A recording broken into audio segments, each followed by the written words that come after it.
never get tired of that opening intro. It just makes me like so happy.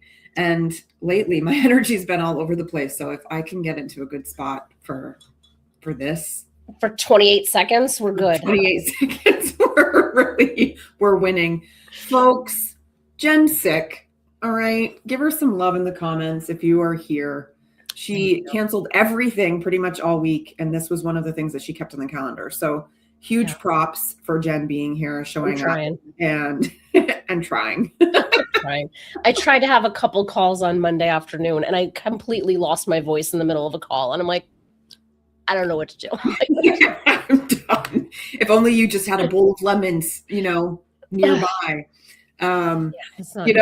It makes me think that, I don't know if I ever told you this story, but when I woke up on my wedding day a few years ago, I woke up with no voice.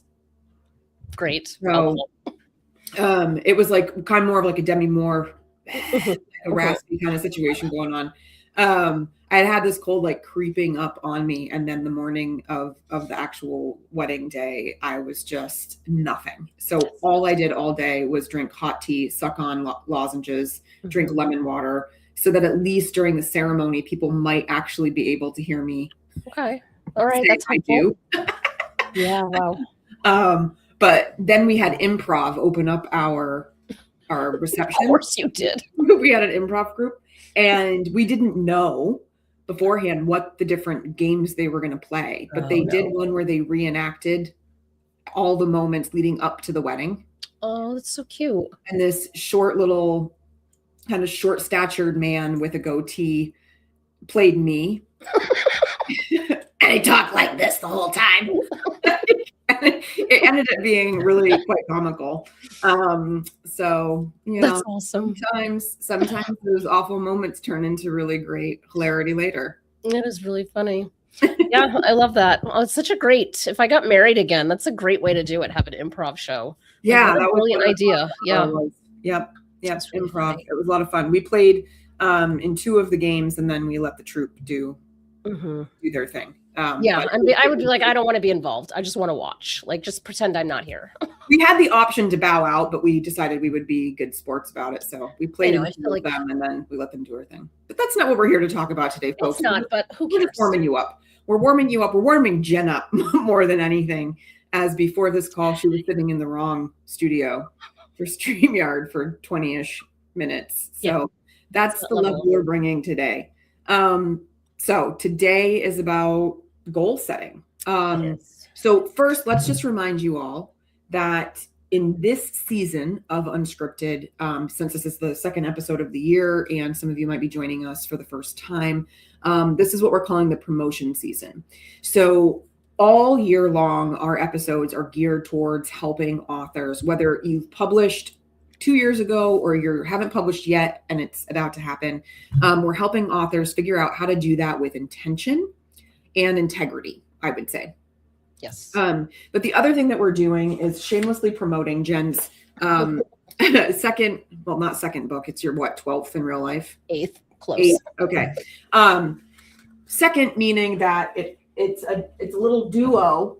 We got a little duo happening. Publish Your Purpose came out a couple of years ago. And now Promote Your Purpose. This actually comes out this month, right? Officially? It comes out on Tuesday, and I'll tell you, being sick, the weeks leading up to the launch are not ideal timing. Comes out on Tuesday. But you know what? That's actually a perfect example of this key point. Write it down, folks. Your book is forever. Mm-hmm. So even if sickness derails your launch plans leading up to your book coming out, your book is going to be there when you're not sick anymore. So you pick up the baton when you can and you go for it.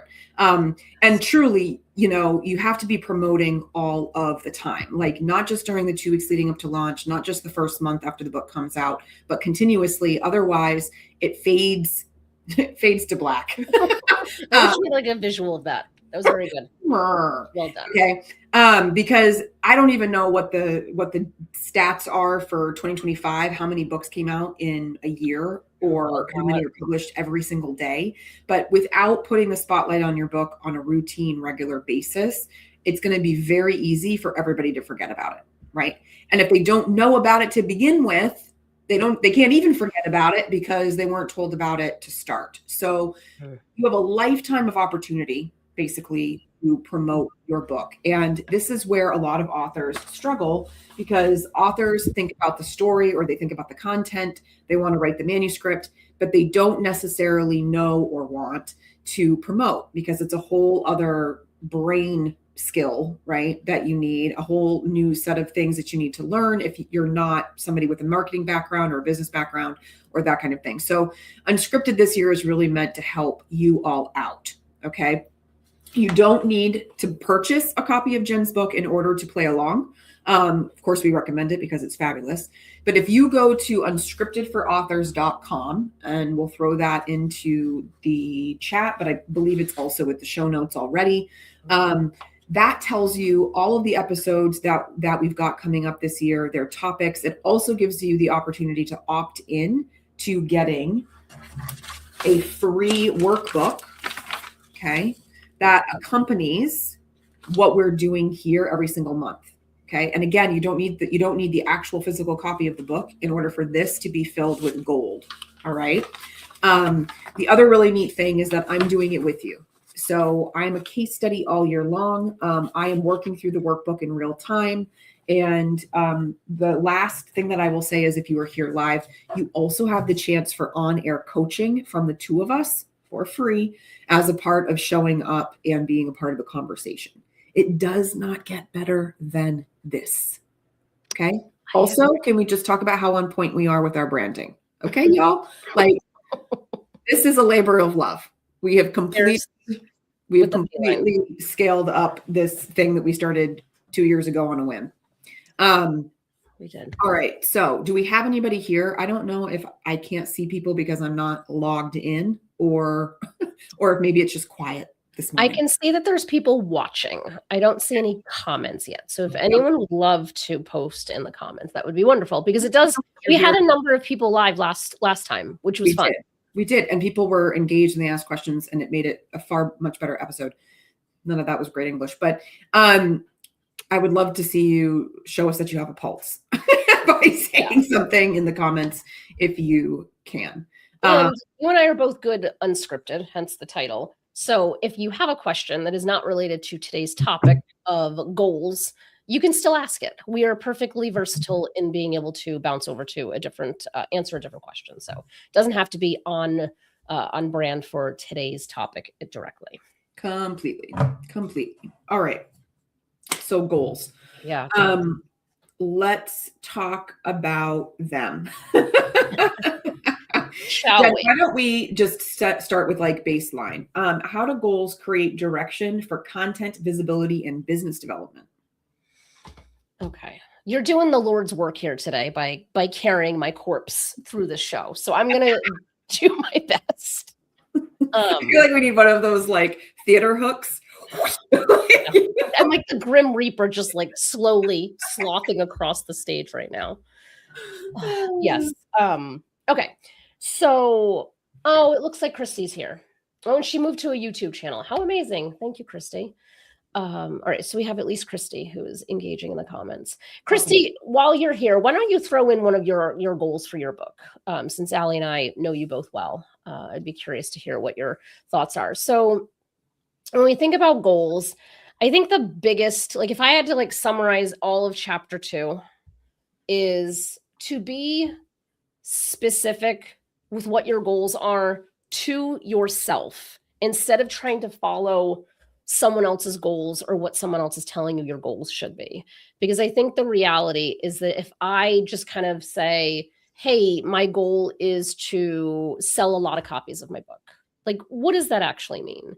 And what's the bigger reason why I want to sell a lot of copies? And so if we look at Simon Sinek's Start With Why, that book from, 15 years ago, probably at least, if we really just start to kind of uncover, like, why are we doing this in the first place, we can start to really get deeper and deeper and deeper as to like the core purpose behind what we're doing versus what might come across as like vanity or ego or, other surface level reasons why we're doing it. And once we kind of get to the bottom of that, then we can create a goal We can create a SMART goal, which we can get into in a minute. We can create a SMART goal around that why.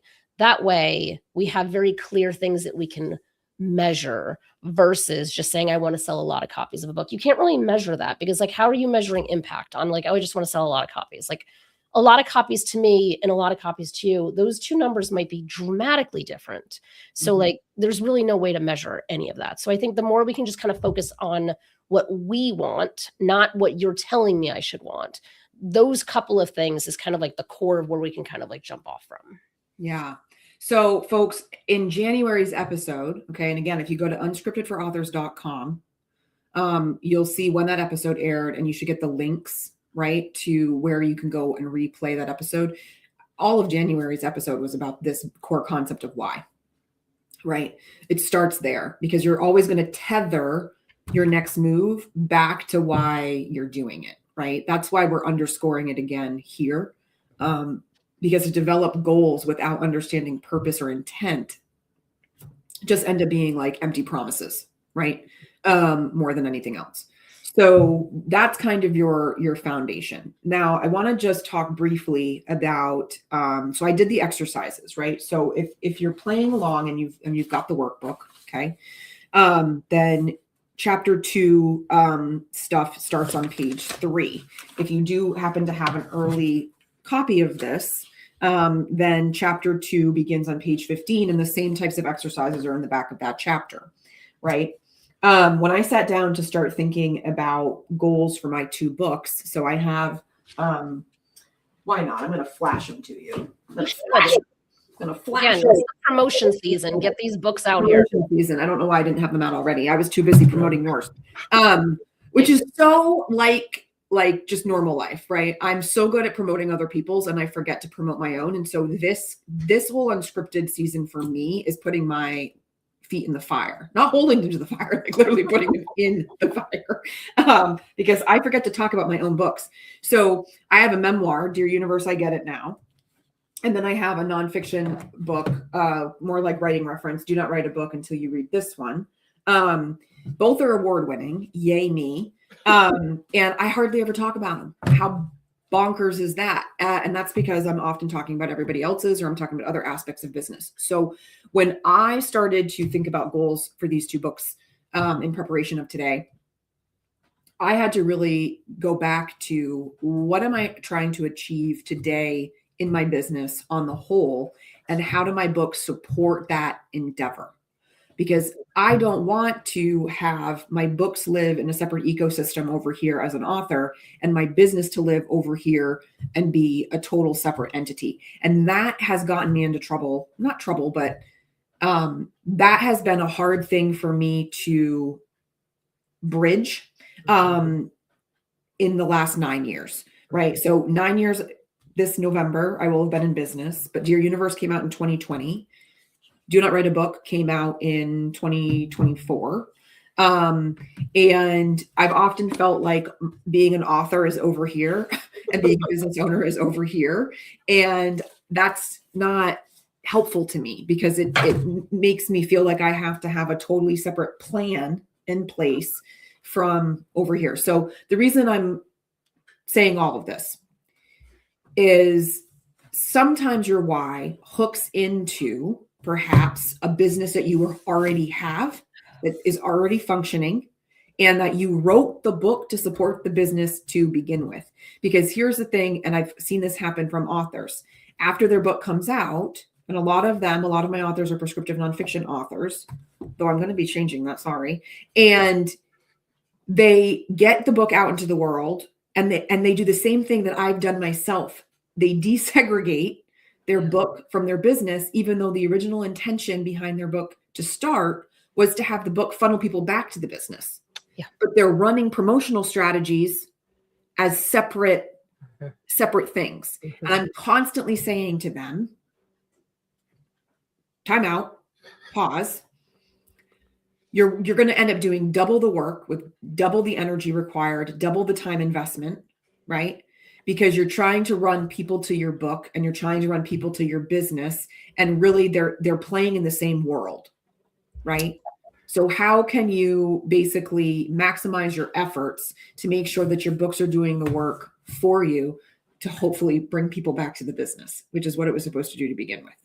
Yes. Right. And I'll just say that in May, we will have an entire conversation around building your ecosystem as an author. So all the things that you're talking about now of kind of the divergence between like you as an author versus you as a business, like in May, like the whole topic in May will be, how do we make sure that everything is aligned, and what does the ecosystem look like now, and what could it look like in the future once we blend in our purpose, the impact we want, the goals that we have, etc. Yeah. So I want to talk about like the ecosystem evolving here in a second. But before we get there, what would you say, Jenn, to people who maybe have a book without having a business? So the person who wrote the Vanity Project, and I don't mean Vanity Project in a bad way, and I don't mean that it was published by a vanity press. I mean, they did it more for an intrinsic value. It was something that they wanted to check off their bucket list. It was something they always wanted to do. It's not attached to an LLC or something like that. Like, where would you say that they should be starting from a goal perspective there? I would be looking at going back to last month's conversation of why, like, why did you do it in the first place? And then I would look at what do you want to be doing with it? Because most of the activities that you may be considering or want to be considering to do with it could very well lead you down the path of having some kind of business activities. Mm-hmm. So, for example, if you wrote it as a legacy project and you were like, I just want to put my legacy out there. I don't really care what it does. I want to impact people, but I'm not putting a lot of energy toward the how that's going to happen. And then all of a sudden you start getting people to say, well, could you come talk to my group about the group that meets that's around this type of topic? Or would you be open to being a guest at my book club? Could we use your book as part of this class that we're teaching that has something to do with what that person's story is? All of those things, if you start to explore it, because what I try to tell people not to do is get like plan too quickly almost, if that makes sense, where like if I say, hey, Allie, will you come do a book club with me? You're like, oh my God, that was amazing. I had so much fun. And then I say, will you come do this lunch and learn? And you're like, I could do without doing the lunch and learn. I kind of prefer the book club format. It felt better. You want to kind of like test out what some of those things feel like, because you don't want to say all of a sudden, okay, I got invited to this lunch and learn, let me go do 100 of them, when you actually find out on the first one that you don't really enjoy using your energy in that particular way, versus like a book club where you're like, I really like using my energy that way. So you kind of want to explore, just especially for people that don't really have a business tied to the book, like just kind of see what feels good, what feels aligned, and then start to do a little bit more of that and see if it still feels aligned, because it might feel aligned doing it 10 times and the 11th time might be like, this was too much. I don't want to do this anymore. So it's really trying to like really baby step your way into it versus like being like, okay, wow, I'm getting interest and people are asking me things. Now I'm going to turn this into something that's like this big thing that I wasn't originally planning on. Yeah. Okay. Beautiful. Beautiful. Do we have, so I'm realizing now, remember before we started this episode, I was like, should I log in? I'm streaming. Well, apparently I should have logged in because I can't see or interact with the comments. Oh, that's why you should have logged in. Now we know. Now we know, but it's only been 3 years. It's going to kick me out. So do we have anything happening in the comments in response to some of this before we do not. We have people watching, and we had Christy who commented a few minutes ago. Hello, world. Okay. Yes, please right. Interact. All right. So let's go back then. So we've established, okay, got to anchor into your why, right? Yeah. You want to think about your business and your book kind of working together, not in silos. And if you don't have a business, we've talked about some ways to kind of like work around that. So I want to go back to something that we were talking about before with the ecosystem, and the ecosystem basically having room to change, right? So one of the things that I think it's really important for authors to keep in mind is that just like writing a manuscript is an iterative process, so is promoting the book. There's going to be an evolution, right? Things are going to shift and change. They should. All right. You don't want the manuscript to stay in a first draft state, right? You want the manuscript to get to whatever draft state it needs to be publishable. So that means your goals while you're writing the book will change and shift based on which stage you're in. But that also means that your goals around promotion will shift and change depending on your promotional stage. So like the activities or the energy that you might put into a book launch or the first few weeks after a book is published, very different energy and activities usually than like the consistently like kind of bringing people back to your book over a course of time as that book gets older and time goes on, right? So one of the things that authors tend to struggle with is at least from what I see, right, is they start to get towards handing that manuscript over to the publisher. The idea of the book becoming a real product becomes real. Their brain starts to go into overdrive about what happens with the book once the book is ready to be like in pre-sale, right? Mm-hmm. Then their list of pre-sale activities grows a mile long. Mm-hmm. They get really invested in having a really successful launch. Mm-hmm. The book comes out into the world and they're so exhausted that this beautiful moment that should be like kind of climactic mm-hmm. ends up just being real dull. Yeah. Because they are fried. And then once they get through the publication of the book, all of a sudden it's like crickets. Mm-hmm. And it's not because they don't know that they would benefit from continued promotion or keeping the pressure on. It's because they've bitten off way more than they can chew, right? Mm-hmm. By trying to do all of the activities, right, in a short period of time around the time that book publishes, because everybody talks about how a book's best success, right, is like when it first comes out. Mm-hmm. So we want to avoid that, right? Because again, yes, maybe a little extra pressure around that book launch, book publication date for sure. Mm-hmm. But choose your activities strategically and wisely. Mm-hmm. Choose what feels realistic and still allows capacity for joy. Mm-hmm. That your hard work is paying off and this book is coming out into the world. Okay. And then table some of those other activities for later on. Mm-hmm. Right? Mm-hmm. I think when Dear Universe was like, here's my story, y'all. I knew at 5 years old was when I knew that I was destined for books. And it was my dream to write books and have my name on the cover. And I took a very long and winding road to finally get there, which is pretty much what this book is all about. So when this book came out in 2020, I was 30 years old. I was 35 years old. My son was 5, the exact same age that I was when I knew this is what I wanted to do. I can't even tell you what this moment was like. I get goosebumps even just saying this out loud. Like, I cried when I opened up the box of proofs. Yeah. Because this was like a lifelong dream that had been actualized. And I was like, if I get hit by a bus tomorrow, mm-hmm. I will feel like I have lived my life because I made this one thing that I truly believed in at 5 come true. Yeah. Right. But I was also, because I'm a visionary and an ideas person, right? I'm going to do this and I'm going to do that. And I'm going to do that. Like, I was not only like just thrilled personally, okay, but I was like, oh my gosh, all the things, mugs, pens, just like posters. I mean, it was insanity. You're like your own one-woman parade. Oh my God. Yeah, actually, okay. Because it's show and tell. Why not? Please. This is why I love that we're unscripted, because we get show and tell time. Who needs one of these? Oh my God, that's big. Okay. All right. And if you all saw when I got up, I was wearing something around my waist. It was my back massager. We are a mess. Okay. So I got this. Why? Because I was really hoping I was going to have an in-person launch, but COVID had other ideas. It did. So this was just like in the background on an easel during my virtual launch. But like, people, I went overboard. And then some of the things that I was like super excited about didn't happen for another 18 months. Yeah. Yeah. But it was okay. That's the beauty of a book. Like the thing that ended up happening 18 months later was perfectly timed in reality, because I didn't have energy to create that thing. It ended up being what I called the Bravery Book Club. It was a book club with a bravery problem. That was the tagline.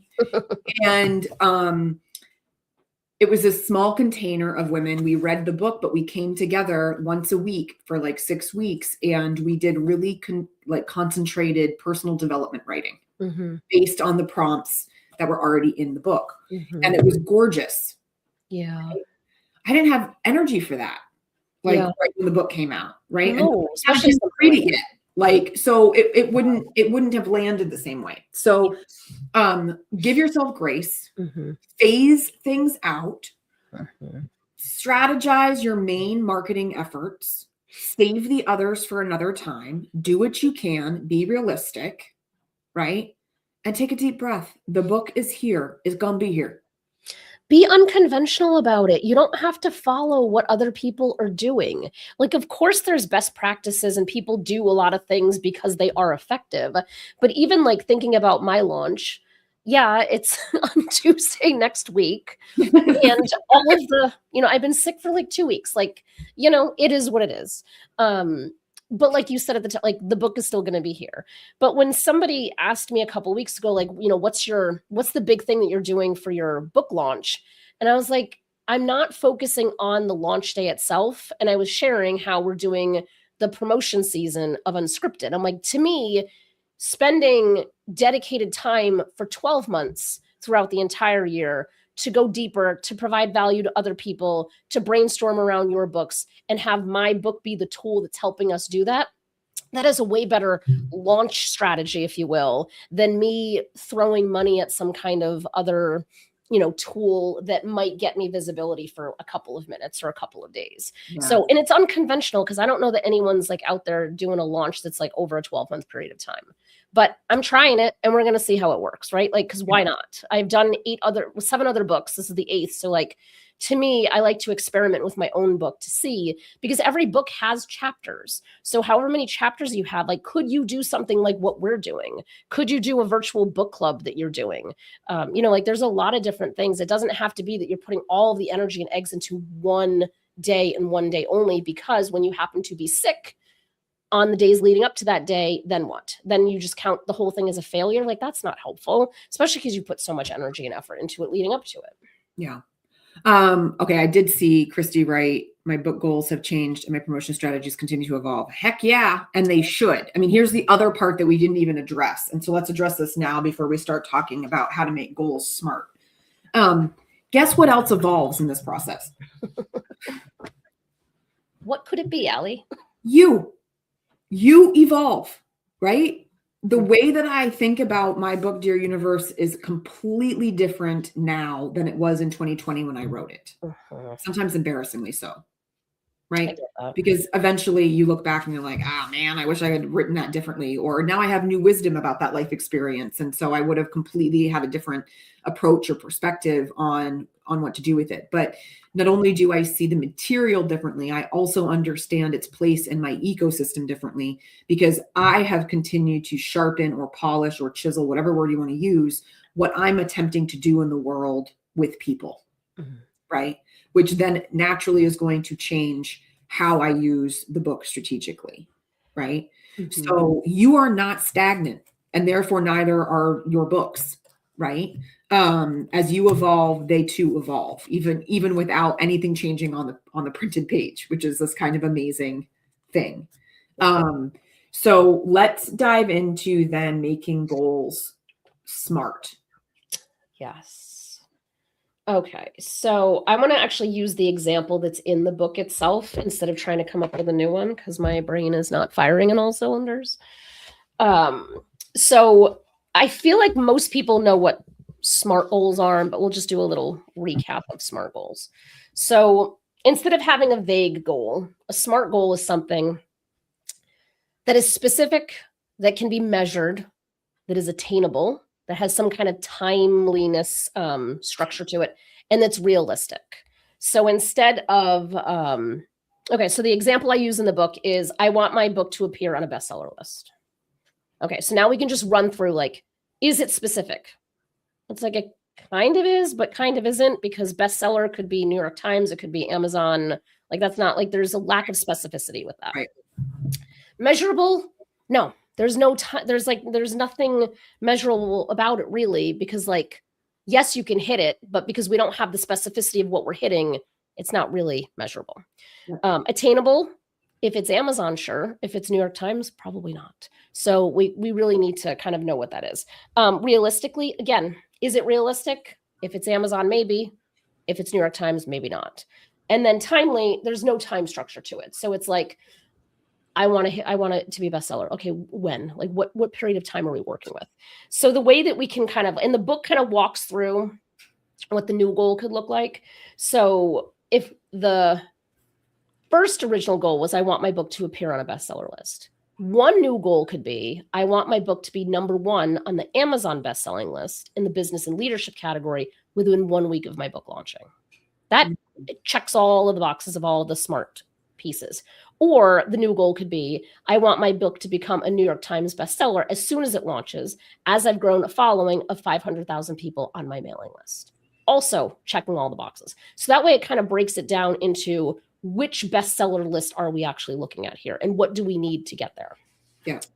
And I have like a couple of other examples that are in the book, but just to kind of give you an idea, like when we're using something vague and cryptic, it doesn't really serve us because we want to really be able to kind of track and measure our success and know that all of the marketing activities that we're doing can actually tie back to that goal. And if you can't tie the activity to the goal, it means it's not specific enough. Yeah. In manuscript development, this looks like somebody coming to me and saying, I want to write a book by the end of the year. Mm-hmm. And so end of the year might be the timepiece. But to understand if that's realistic and attainable, right, we have to have an understanding of like, how dedicated are they going to be? Mm-hmm. How are they going to work? What draft stage are they already in? Right. And so that is then where we have to kind of do some digging to actually map out the year. And that's kind of, to me, where the measuring comes in. Mm-hmm. Measuring your like, okay, what's actually realistic by ironing out a loose schedule. Mm-hmm. Right. Okay. If you're talking about like, and book is pretty broad also. Yes. If you're talking about a 35,000 word manuscript, that means something very different to me within a year's time frame than a 80,000 word memoir that you haven't even penned a single word of yet. Mm-hmm. Right. Mm-hmm. Much bigger lift. And so, is it realistic and attainable, even though you said you wanted it by December 31st of 2026? Don't know. We need to define book. We need to define draft state. So in the kind of evolution of a manuscript, if you will, setting up goals can look like, let's maybe not decide like the whole book's going to be done by December 31st. Let's like backtrack and actually let's make a specific goal around getting the first draft done. Mm-hmm. Right. So, and then that makes the goal itself a little bit more realistic and attainable, right? And now we could put a new time frame on it based on the fact that we're looking more at the first draft. We're not looking at like the entirety of a whole manuscript. Yeah. Right? Because that can be overwhelming to like really think about the entirety of something. And there's so many phases from draft to final that is actually in a book form. Like there's so many different versions of that in between. And so just kind of identifying what your actual goal is. The shitty first draft is oftentimes the best goal because it gives you a lot of flexibility and freedom within just the definition of that. Yeah. Now here's the other thing that just came to mind. Sometimes people make a goal and they think that the goal is reasonable, but that's because they lack the information that they need in order to make it more specific, more realistic, more attainable, right? A lot of people who are first-time authors and have like those initial conversations with me, they're like, is it realistic to get a whole book done and published by the end of the year? And I'm like, no, like, but other people have done it, right? And that's because my perspective on doing it the right way and getting it done and having it be really great and then working with the right publisher automatically means that a year won't be long enough. Yeah. Right. Even though I know other people do it in that time frame. Mm-hmm. But once I explained that, like, on average, most of my indie and hybrid publishing partners need at least 6 months from the time the manuscript is turned over, that changes the whole picture for them altogether. But without that piece of information, they could be coming up with any kind of goal, Yeah. right, without knowing that it's not realistic or attainable. Okay. And that's why having conversations with people and providers and such ahead of time can really help shape what your goals can be realistically. So take advantage of free calls and conversations with experts. Research, but make sure you're finding the reputable sources. Obviously, both Jenn's book, Publish Your Purpose, and my book, which is basically the fraternal twin, Do Not Write a Book Until You Read This One. Both of these resources are absolutely incredible. They're invaluable in terms of the information that they provide. And so if you're a first-time author, these absolutely should be on your purchase list, one or the other or both, in terms of just giving you a leg up. So, Jenn, should we go over and use me as a case study and talk through? Yeah, I would love that. I would love to see. Last time you found a typo in my workbook, so let's see if that happens again. Okay, no, I don't think I have any notes for the workbook this time around. Wonderful. Appreciate it. Since it is live on Tuesday. Okay, so let's incorporate some of the things that we've already addressed. So I started my process here of first trying to think about what exactly are my business priorities for this year, to then understand how to get these books to tie into that strategy and have everything be aligned and a part of the same ecosystem. Okay. Can I pause you for a second? Just emphasize what you just said is that you're looking at your goals for this year. Like you're looking at goals for this time period. You're not bringing in weight or extra from past goals. And I think that's a really important distinction. They're gone. They've also faded to black. So we're talking 2026, right? So what I'm aiming to do in my business in 2026 is to increase my revenue, specifically through coaching people in memoir, right? I want to let go of the other genres. So for me, that means I need to strengthen my authority, my visibility, and my qualified lead generation, right?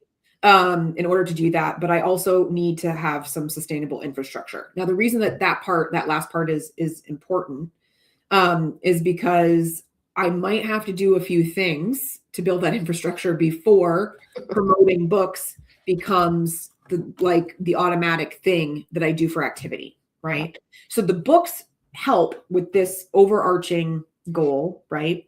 By supporting revenue, reinforcing positioning, avoiding busy work, and fitting with the realistic solo operator capacity, meaning I'm a one-woman show, right? The books need to the book goals need to all help those things. So, Dear Universe, I get it now. Its place in this overall business goal is emotional authority, lived proof of memoir transformation. It's to help build trust. It can be an anchor for speaking, and it can be an entry point into that memoir work. Okay. This book demonstrates that I've done the vulnerable work of writing a memoir myself. I've survived publication, and I know about all of those mindset things that happen for authors that are putting out a piece of personal work. I've navigated the visibility of what it is to put a lot of your most intimate stories out into the world. And I've integrated the experience of both what's happened to me, but also putting the book out there, right? So my goal is to deliver 6 story-centered speaking engagements in 2026 that generate at least 10 qualified memoir coaching inquiries. Okay. And we can break that down into the SMART goals in a second. Do we want to do the second book, or do you want to just stick with one? Let's dive into this one first. Okay. Capacity is minimal here. So, all right. So that's Dear Universe. Okay. So that's the goal. I've already got it down into SMART, but you tell me where you want to go next. All right. So my mind immediately went to 6 story-centered speaking engagements that bring 10 qualified coaching inquiries. my mind, like those, that's already there's a lot of specificity around it, but my mind goes even deeper to think of like, what else could you include around what the speaking engagements are? Are they free? Are they paid? The qualifications, like what's your conversion rate of the qualification of those inquiries? Because it's 10 inquiries. Does that mean you want to have 8 of them turn into coaching clients? Or is it just, 2 of them are turning into coaching clients? So like my mind went to like one layer deeper. Okay. So I do have listed formats: podcasts, community groups, writing organizations, libraries, conferences, virtual guest teaching, small stages. I'm kind of open to like a variety of experiences to try to figure out where's my sweet spot. But I hear you on, are they paid? Are they not paid? And then even if I get 6 engagements, 10 inquiries, the next piece, the next layer deep of measurable would be how many conversions, right? Yep. Okay. So how many conversions? So we went, let's say 2 conversions. I'm not necessarily tied to the formats having to be paid. It's a bonus if they are. And I think that's a distinction that needs to be noted as well, is that for you, that is not a priority. Yeah. For someone else, it might be a priority that it needs to be paid and it needs to lead to additional business. A lot of authors will use free speaking opportunities to grow their list, to build their network, to get qualified inquiries. It's a matter of finding where you land on that, because someone might be watching this and say, well, I have to get paid for that. And then they might feel some kind of like guilt or some emotion around that. And it's like, no, do not put any emotion on it. It's like, that is just the reality. You need to get paid for it. You need to get paid for it. The way that I see this too, is that, so one of the things that I know, because I can see myself doing more speaking in the future and having that be paid. But what I know is true of speaking is that having assets that show that you are a good speaker, like a speaker's reel, for example, can be a really important piece. Well, until I have more speaking engagements done to build out a speaker's one sheet or a reel and to have tested content, I don't know that I would personally feel confident enough to ask for money to speak if I'm still testing material, right? So if I do some speaking engagements for free, to me, there's a long-term benefit that might come with payment down the road. And so these speaking engagements work double time, right? Yes, they allow Dear Universe to be kind of front and center. So maybe it leads to book sales. But ideally it's leading to those inquiries and conversions. And then in the long-term instance, it's leading to having more experience speaking to then build up those assets later on. So you can already see, even within this one goal, right? I can build out these multiple layers and like next steps down the road without losing focus on what we're doing. Correct. Yeah. And if you're tracking it appropriately, because it doesn't have to be super sophisticated, but if you're saying, your 6 story-centered speaking, doesn't matter if you're, teaching at a library or you're on a podcast, if you track in more detail, okay, I spoke to 6 libraries and this is what my conversion rate looked like. I spoke on 6 podcasts and this is what my conversion rate looked like. When you look at it from that standpoint, if you're then looking at your numbers 6 months from now and you're like, okay, wow, in order to meet my goal for the whole year, I really need to find a way to get 8 more conversions. You can say, okay, was it podcasts or was it libraries that was able to give me the most value for my time? And then you can kind of put more energy into one versus the other if you're trying to like meet a bigger goal. Yeah. I'm taking notes. And this is all like the unsexy side of the stuff, like there's not like fun and sexy to be tracking measurements like this, but it's the stuff that does really move the needle forward, because you get that real data.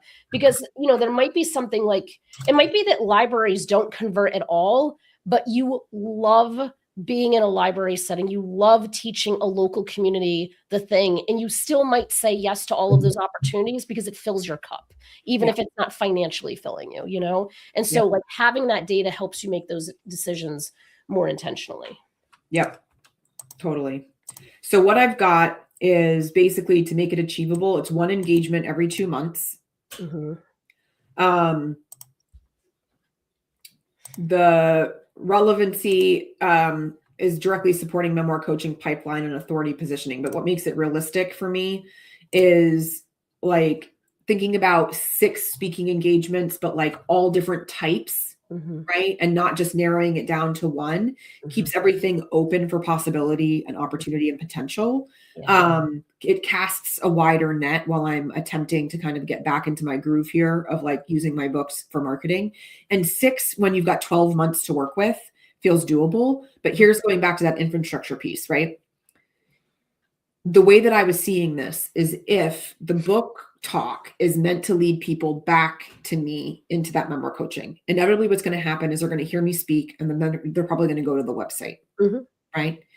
If the website isn't ready or the coaching program isn't built or things are outdated and don't look right, I might lose people once they come looking for me if my infrastructure isn't solid and where I really want it, right? But I can't build my infrastructure and put my focus there and be intentional about that while also trying to go out and pitch myself, right, to speaking engagements and even know what it is that I'm talking about when I'm still like over here trying to build, create, and get things figured out. So the way that I'm seeing this is like, okay, if I really need all of Q1 to get things where I need them to be, then I've only got 3/4 of the year left. To have it be more than 6 engagements with now only 9 months to work with, right? That starts to feel icky in terms of my energetic capacity, right? So folks, you're seeing how the sausage is made. Right? There is a lot that can go into this because you have to consider so many factors. And this is why throwing spaghetti up the wall isn't always going to work. Yeah. And what I love what you're doing right now is that you're being realistic. Like that, I think of the SMART goals, like the realistic is the one that is the most personal to us as a person, right? Like it's really, because someone else might be looking at this and saying, wow, 6 and 12 months. Like I want to do 6 this month. And it's like, great. If you have that energetic capacity for it, you do you, boo. However, it has to be something that is maintainable and sustainable over time, because otherwise you're just going to come out of the gate strong and you're going to fizzle out, just like we're talking about in terms of launch before.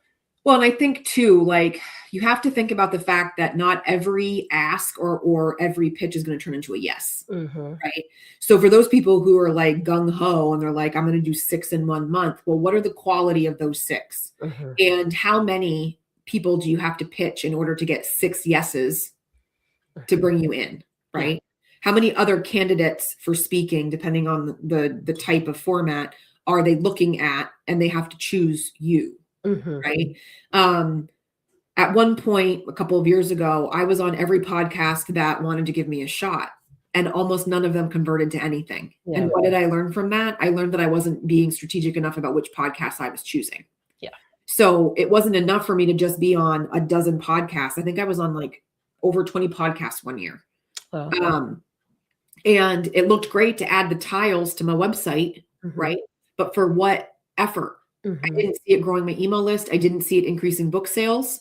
And so there I was like going on any podcast that would have me, and it didn't translate to what I wanted. But think about your goal there, right? Your goal wasn't just visibility. Someone else might be starting at absolute nothing right now, no podcast appearances anywhere, and them going all in to get on 20 appearances just to be able to have those tiles on their website might be the sole goal, and that might make sense. But in your case, that wasn't the goal. So like, this is why goals are so important, because what sounds like a failure to one is a success to somebody else, because it's just all in how we're thinking about it. 100%, completely. So you have to really, this is what, go back to your why, right? You have to ground in what are you trying to achieve, right?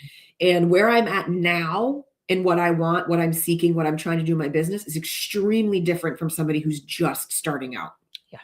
Right?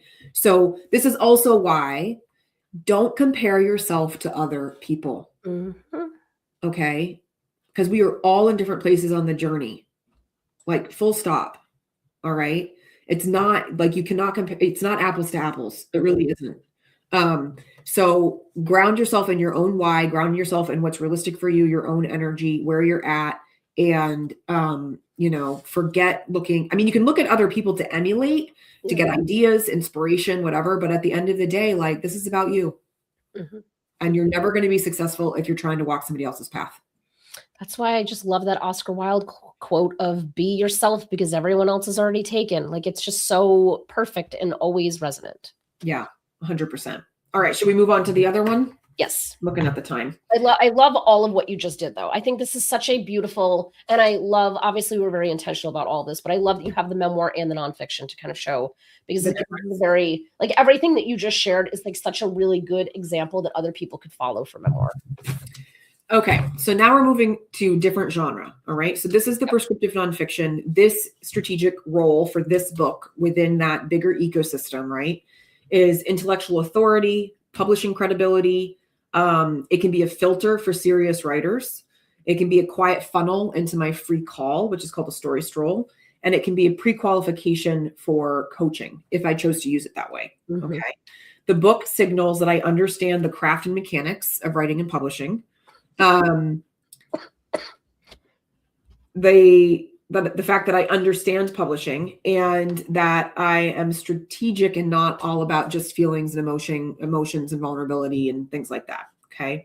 So for me, the goal with this book this year is to integrate Do Not Write a Book into 12 strategic marketing content placements and generate 24 story stroll bookings directly tied to the book. So basically, high impact content moments like LinkedIn posts, emails, guest appearances, unscripted references like this one, and generating 24 of those free calls as a result of talking about this book. Okay, so 12 strategic content placements resulting in 24 story strolls. Yep. What is the next layer deeper of what are those 24 story strolls bringing you? This would also be where we want to get some of those 24 story strolls to convert into some sort of paid offer. Yep.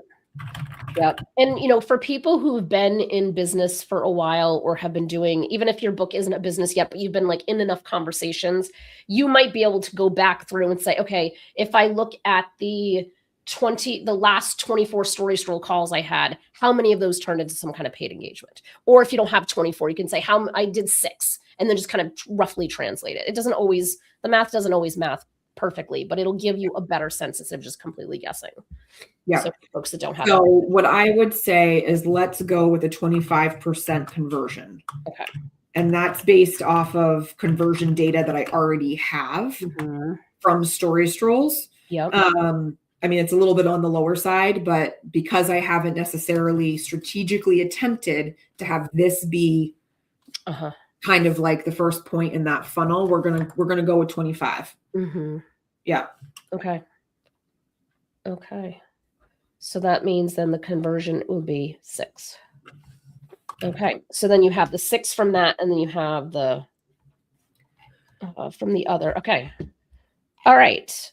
And then that also, then thinking about, like, again, measuring like the metrics, right? So if you're saying 12 strategic content placements, and those content placements could look like a bunch of different things.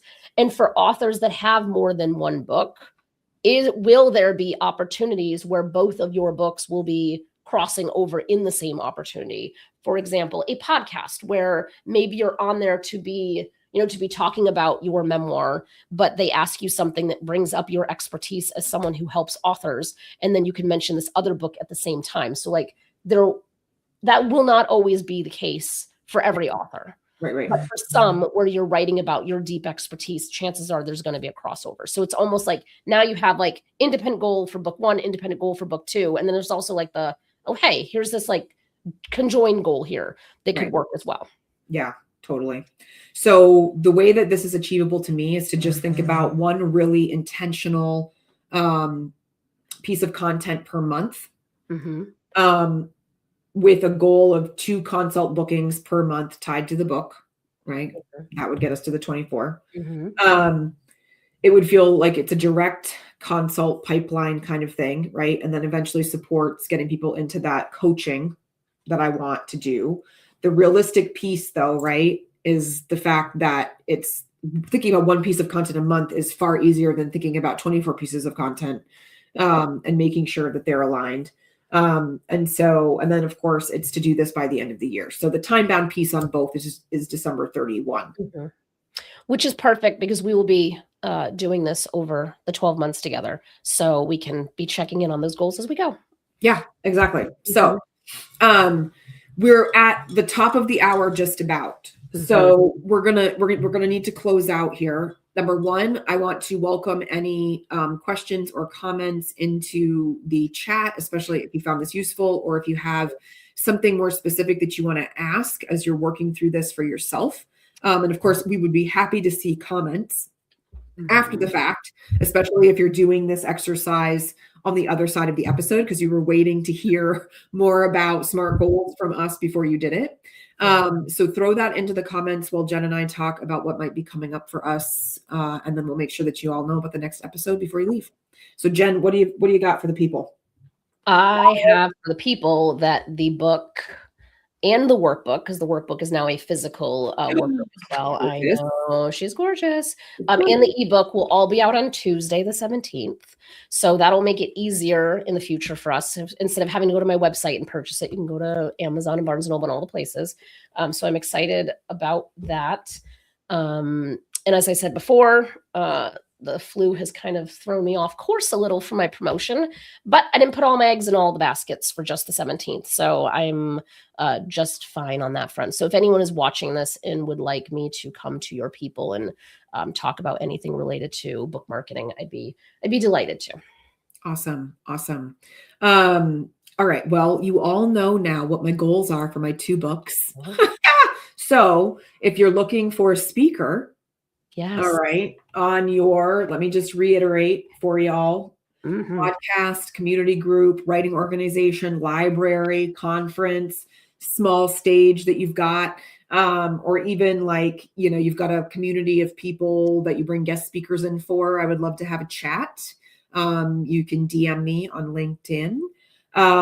But beyond that, what I was actually going to talk about before we dove into here and I had the opportunity to say that, I have basically repurposed my 60-minute consultation to something that feels so much better and more aligned with where I'm going this year. So I'm now offering something called a memoir compass calibration. This is for the first time aspiring memoirist. It's a 60-minute clarity call where we dive into your mission, message, and motivation so that you have the foundation for actually getting going without wasting time drafting the wrong thing.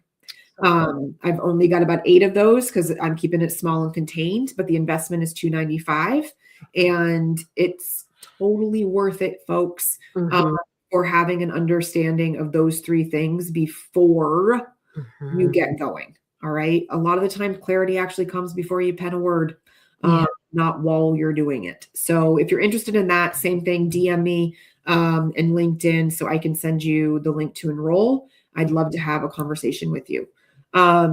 It's such a steal too. I wish more people just spent a couple $100 at the start of the process to have more clarity, because there's nothing more painful than having a manuscript that's written just a little bit off and you have a lot of rewriting to do. Oh my gosh. And I want to avoid that for all people, especially the first-time authors, because that's where it ends up being more costly, more expensive, and way more disenchanting when you get finish it. You get too far down the road and then there's all that rewriting. So you stop altogether. We don't want that for you. No. All right. We are coming back next month.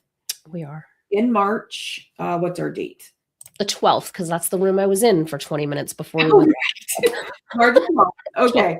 So folks, March 12th, we'll be back. We'll be focusing on chapter 3, which is mindset. Mindsets. Marketing mindsets. Ooh, this is where, I know. Yes. Yeah, this is where all the emotions start to come in and try to throw us off course. And so the more we can prepare for that now, the better our long-term success will be later. Yeah. So March 12th, chapter 3, go to unscriptedforauthors.com if you haven't already. Make sure that you've got the workbook. We highly recommend it. And otherwise, we'll see you next time. Thank you, Allie, for carrying my weight today. I appreciate it. Anytime.